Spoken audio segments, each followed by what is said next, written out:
शिरोळ परिसरात स्वातंत्र्य दिन उत्साहात साजरा।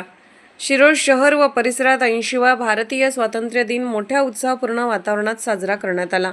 शिरोळ शहरात हर घर तिरंगा रॅली काढण्यात आली होती। शहरातील प्रत्येक शाळेतील विद्यार्थ्यांच्या हातात तिरंगा ध्वज घेऊन भारत माता की जय, जय जवान, जय किसान, वंदे मातरम अशा घोषणा देत रॅली काढण्यात आली होती।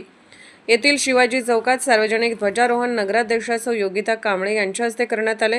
नगरपालिका कार्यालयात आरोग्य सभापती विजय आर्गे यांच्या हस्ते ध्वजारोहण करण्यात आले। तहसीलदार कार्यालयात तहसीलदार अनिलकुमार हेळकर यांच्या हस्ते तर पोलीस ठाण्यात पोलीस निरीक्षक प्रमोद शिंदे यांच्या हस्ते ध्वजारोहण करण्यात आले।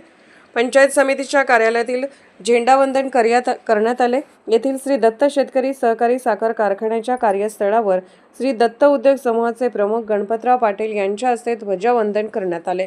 जयसिंगपूर कृषी उत्पन्न बाजार समिती येथे सभापती शिवाजी चव्हाण यांच्या हस्ते ध्वजारोहण करण्यात आले।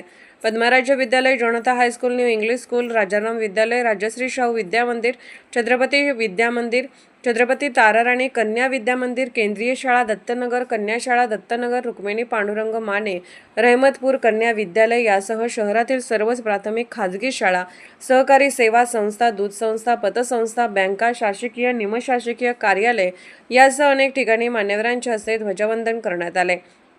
स्वातंत्र्य दिनानिमित्त जिलेबीचे स्टॉलवर जिलेबी खरेदीसाठी नागरिकांनी गर्दी केली होती। वृक्षारोपण, रक्तदान आणि शैक्षणिक साहित्य व खाऊ वाटप, निबंध व वक्तृत्व, रांगोळी स्पर्धा यासह विविध कार्यक्रमाने स्वातंत्र्य दिन उत्साहाने साजरा करण्यात आला। SK news Suresh Kamble, Shirol.